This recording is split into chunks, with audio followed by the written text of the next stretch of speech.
Bismillahirrahmanirrahim. Assalamualaikum warahmatullahi wabarakatuh. Salam sejahtera, salam hormat, salam bahagia dan salam Malaysia Madani, salam kita Selangor dan salam segala jenis salam yang ada dan alhamdulillah salam orang sebelah. Ya, terima kasih saudara Hanif. Ya, terima kasih Encik Khairul Arifin. Ya. Jadi alhamdulillah Lama kita tak berjumpa lama kita tak berjumpa dan tidak bersiaran.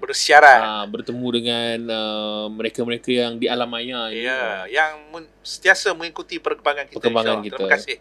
Tapi seperti yang kita maklumlah, kita dah lama tak bersiaran di Ida Research Center sendiri. Kita tak bersiaran di media sosial, di Facebook maupun di YouTube.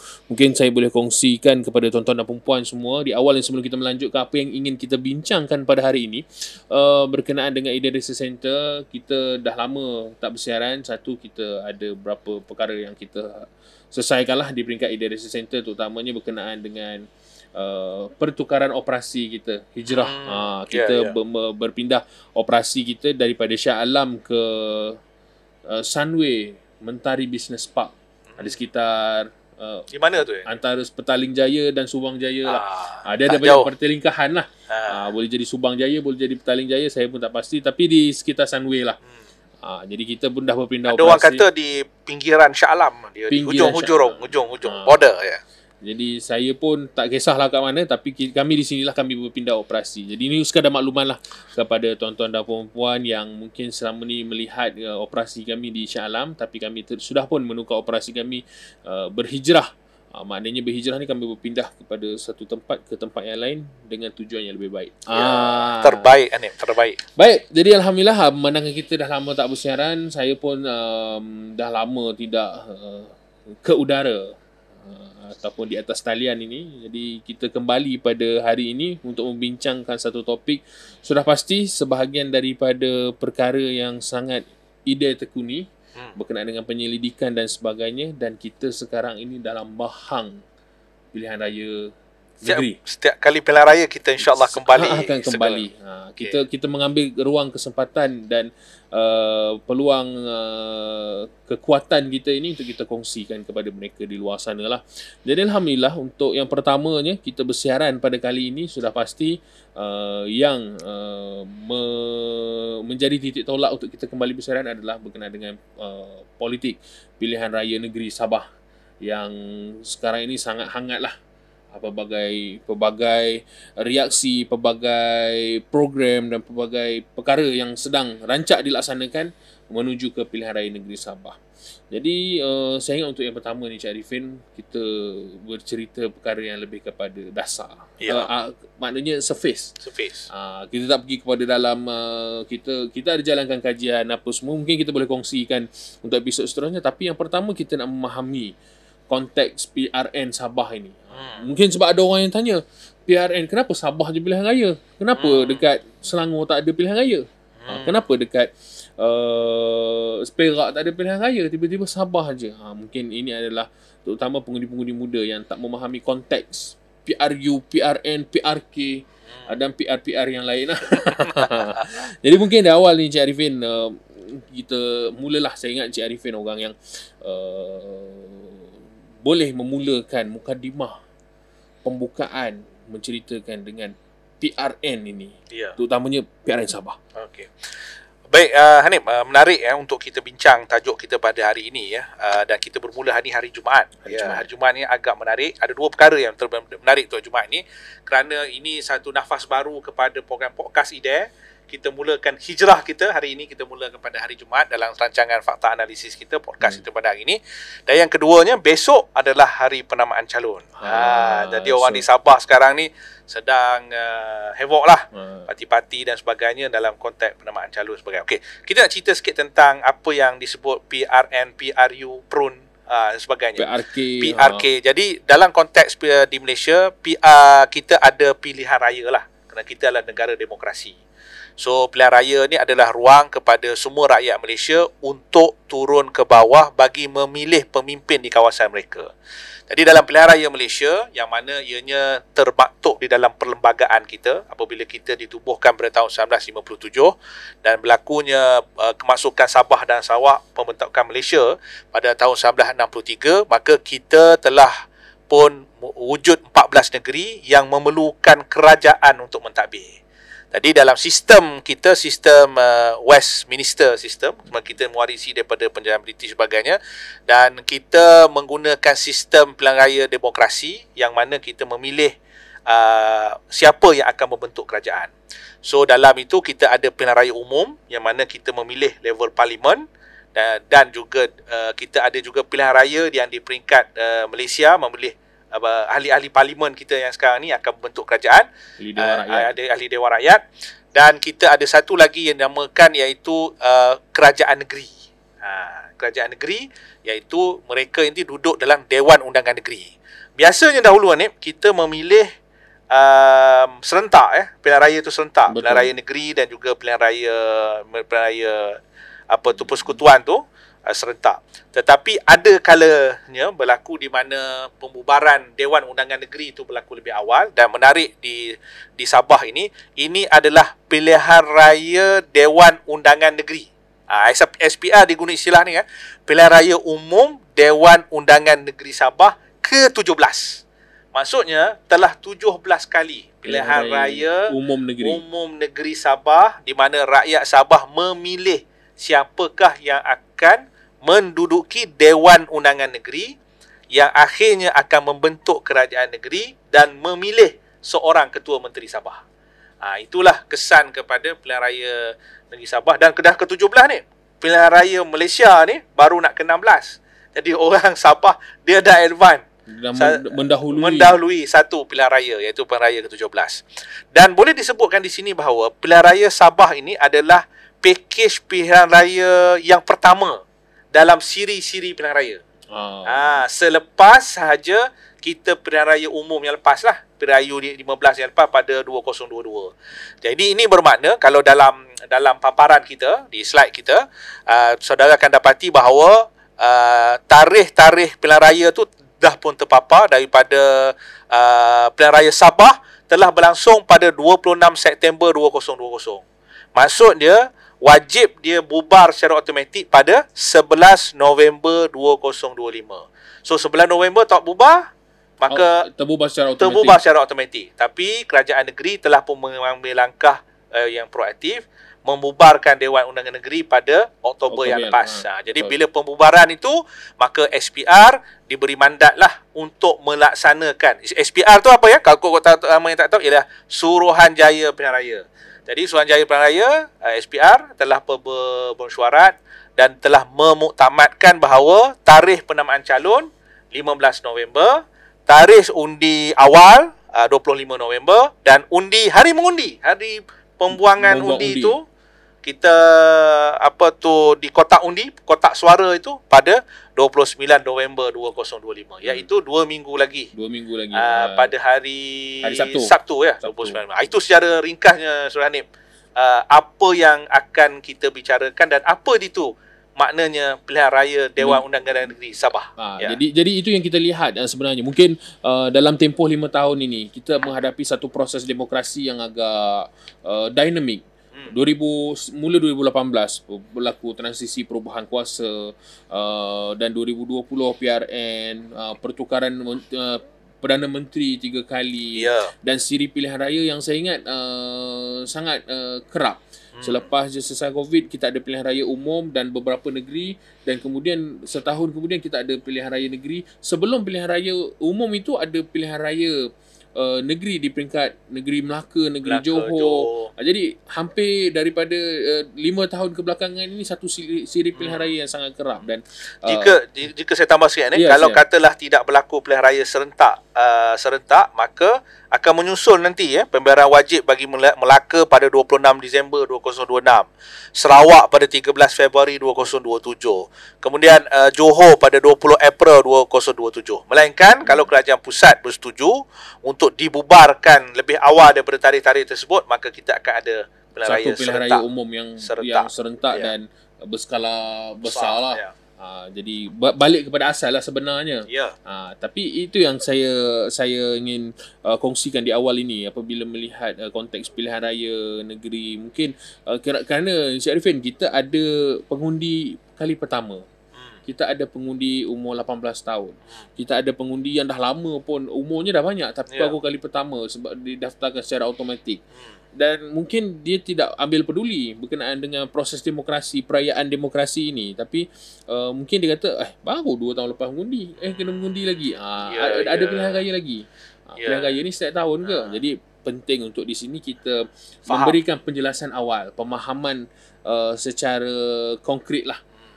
Jadi untuk tuan-tuan dan perempuan, kalau saya boleh kongsikan juga, di Sabah ini kita terdiri daripada 73 buah Dewan Undangan Sabah.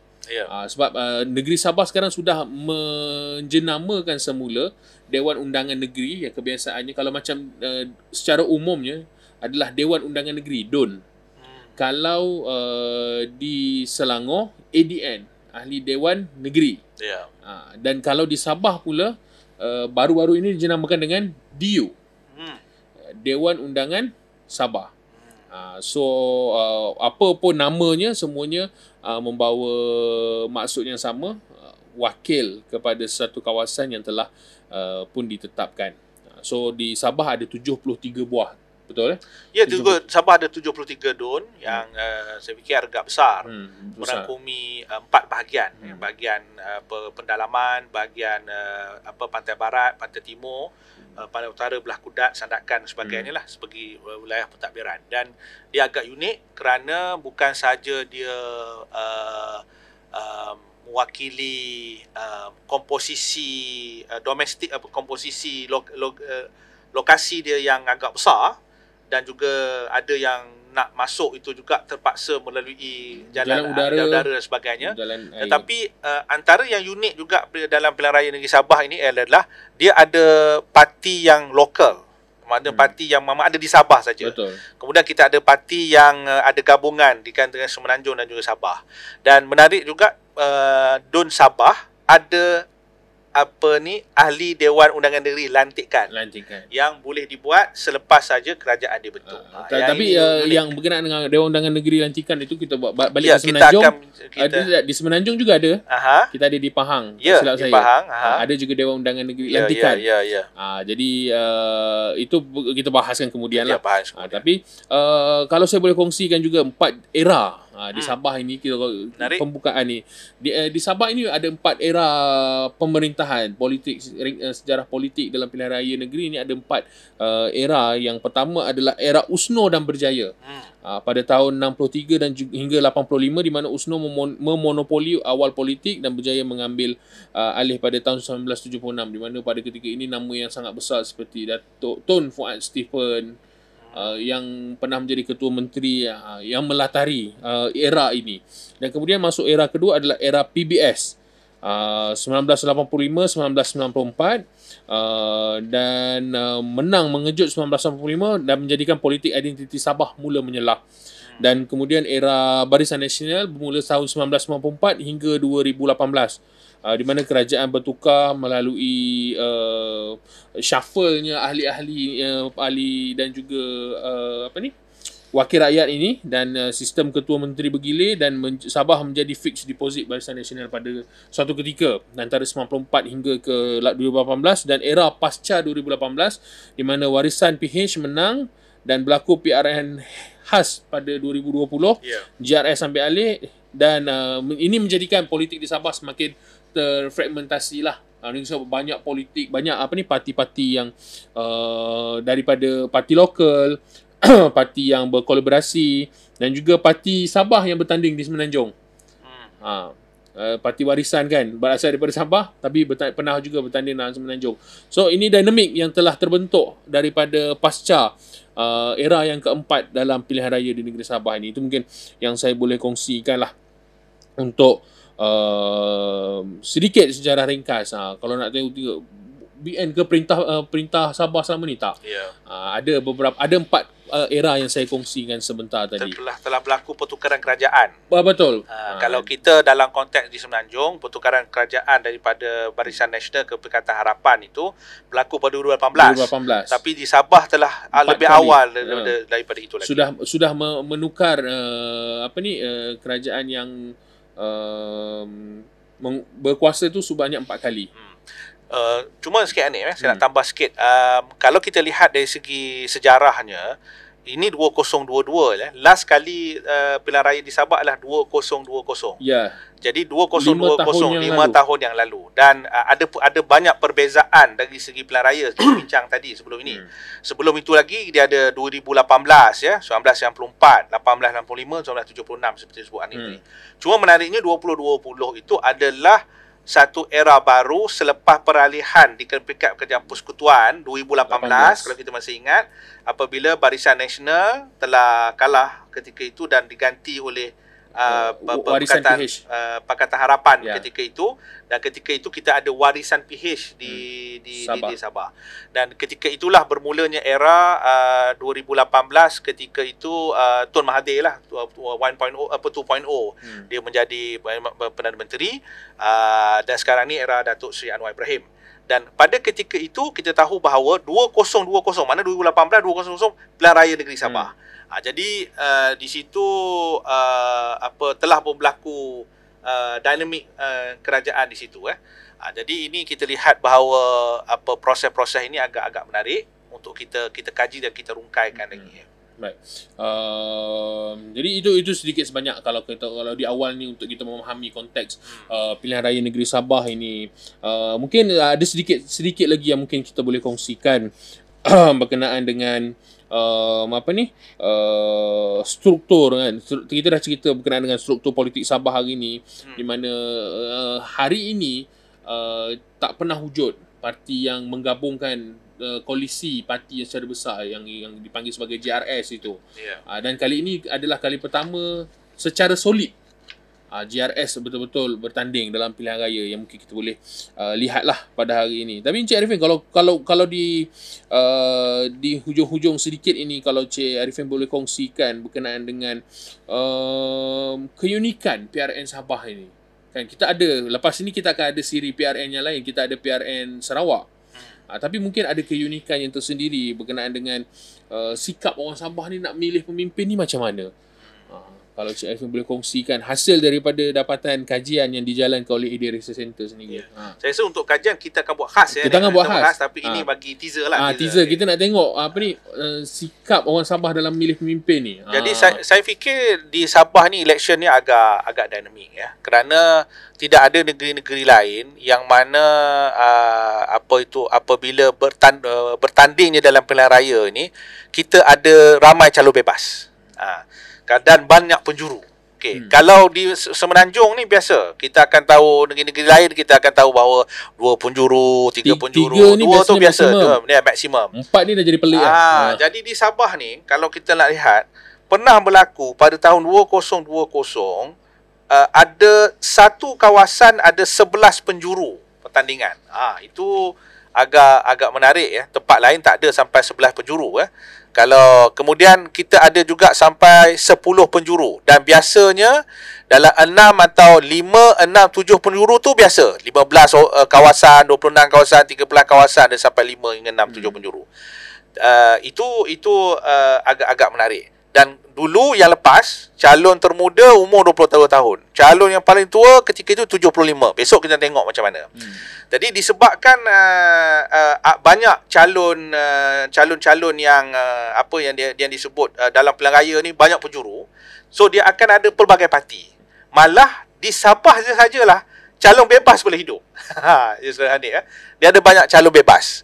Dan kita dapati bahawa ada di kawasan-kawasan tertentu dalam sejarah pilihan raya Sabah, bebas boleh jadi calon.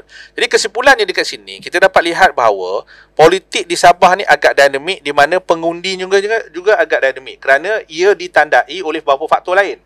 Contohnya, saya bagi teaser sikit dalam survey dia yang kita akan huraikan kemudian nanti. Antara parti dan juga calon individu, kebanyakan majoriti daripada rakyat Sabah dalam survey yang kita buat, dia mementingkan calon berbanding dengan parti. Itu sebabnya dalam keadaan sebegini, kita dapati bahawa dalam kawasan-kawasan tertentu yang didominasi oleh kaum ataupun keluarga tertentu, calon bebas boleh menang. Hanya berlaku di Sabah. Jadi di sini kita lihat bahawa satu perkara yang agak menarik, turun naiknya politik Sabah, ini menjadikan pengundi Sabah adalah pengundi yang dinamik. Tambahan pula, selepas 2018-2020 hari itu, ini adalah pilihan raya negeri pertama di mana berlakunya undi automatik dan juga undi 18. Walaupun mereka telah ada experience sedikit PRU 15 yang lalu di peringkat parlimen, tetapi di peringkat negeri ni buat pertama kali. Jadi mungkin ada ramai di luar sana yang merupakan pengundi kali pertama dalam pilihan raya kali ini. Jadi ini agak unik lah kalau kita lihat apabila SPR baru-baru ni dalam dia punya notis dia memaklumkan bahawa ada 1,784,483 juta pengundi yang layak di Sabah ni lah, untuk 73 kawasan, 25 kawasan parlimen. Tapi 73 kawasan DUN lah yang kita cakap hari ini. Kos pengurusan tu tinggi juga, 116.8 juta. Itu yang diisytiharkan oleh SPR ya. Dan tak silap saya, kita ada sehingga pusat mengundi dia ada sehingga 3,645 pusat pengundi yang ada di sekitar. Itu besar, banyak sekali. Baik. Itu kita nak kongsi lebih lagi, tapi itu kita akan huraikan nanti untuk kita kongsikan dapatan kajian yang telah dijalankan oleh IDEA Research Center pada beberapa minggu yang lalu. Baik, sebelum saya tutup, saya ingin kongsikan juga calon yang telah diumumkan oleh parti-parti untuk bertanding, untuk bertempur dalam pilihan raya umum negeri Sabah ini untuk kali ke-17 ini. Setakat yang saya dapat daripada sumber bernama lah, setakat 13 November pukul 6 petang semalam, terdapat 13 parti yang telah mengumumkan calon mereka. Kalau kita boleh tengok satu persatu, Barisan Nasional telah mengumumkan 45 calon yang akan dipertandingkan, di mana kawasan-kawasan yang telah ditetapkan lah. Parti Keadilan Rakyat, Pakatan Harapan sebanyak 10, Parti Tindakan Demokratik DAP PH 7, Perikatan Nasional 41 kerusi, Gabungan Rakyat Sabah JRS 55, Parti Maju Sabah 6, Parti Solidariti Tanah Airku STAR 40, Parti Warisan 73, Parti Kerjasama Anak Negeri 26, Bebas ni yang kita nak tengok tadi. Bebas saja ada 17 calon. Baru setakat hari ni yang umum ada 17. Bebas ni kita tak masuk lagi yang tiba-tiba datang mendaftar pada hari penamaan calon. Dan kemudian Parti Kesejahteraan Demokratik KDM 40, Perpaduan Rakyat Sabah 73, Parti Impian Sabah 73. Ada 3 parti yang mengumumkan akan menandingi kesemua kerusi yang dipertandingkan, iaitu Parti Warisan, Parti Perpaduan dan juga Parti Impian Sabah, yang akan meletakkan 73 calon mereka di semua kursi DUN. Kita akan tengok senarai penuh selepas daripada penamaan calon nanti. Ini je saya kira lebih daripada 300 orang, 400 calon. Jadi kita akan tengok esok berapa ramai yang akan bertanding untuk merebut 73 kerusi DUN ini nanti. Jadi kita akan terus kembali dalam podcast Fakta Analisis kita untuk mengulas berkenaan dengan pilihan raya Sabah sampailah ke hari pengumuman, hari pengundian, hari yang menentukan hala tuju dan masa depan Sabah. Kita akan terus ikuti dan kita akan terus kongsikan dari semasa ke semasa. Dan saya ingat itu sahaja untuk hari ini. Terima kasih Encik Arifin untuk sedikit masanya pada hari ini untuk memberikan sedikit lontaran awal idea berkenaan dengan pilihan raya negeri Sabah. Ya, kita akan kongsikan dengan lebih mendalam lagi. Betul. Cuma kalau siapa yang di luar sana boleh melayari laman website IDEA, www.idearc.my. Kita dah ada website baru, Surah Hanif, www.idearc.my. Minggu lepas, hari yang sama, hari Jumaat, IDE telah pun mengadakan sidang media khas dibentangkan oleh Senator Profesor Emeritus Datuk Dr. Muhammad Ridwan Osman berkaitan dengan analisis kajian persepsi rakyat Sabah berkaitan dengan pembangunan dan kesejahteraan rakyat yang telah kita jalankan. Dan kajian itu kita telah buat sidang media pada Jumaat lepas dan ada di dalam YouTube kita. Dan hasil kajian itu nantilah kita akan huraikan bersama Hanif dari semasa ke semasa, insya-Allah. Baik. Dan sudah pasti segalanya yang kita bawakan adalah semuanya yang berfakta dan semuanya yang sahih daripada kami. Dan insyaAllah kita akan kembali lagi pada episod yang akan datang untuk membincangkan berkenaan dengan pilihan raya negeri Sabah. Sekian, wabillahi taufiq wal hidayah. Assalamualaikum warahmatullahi wabarakatuh.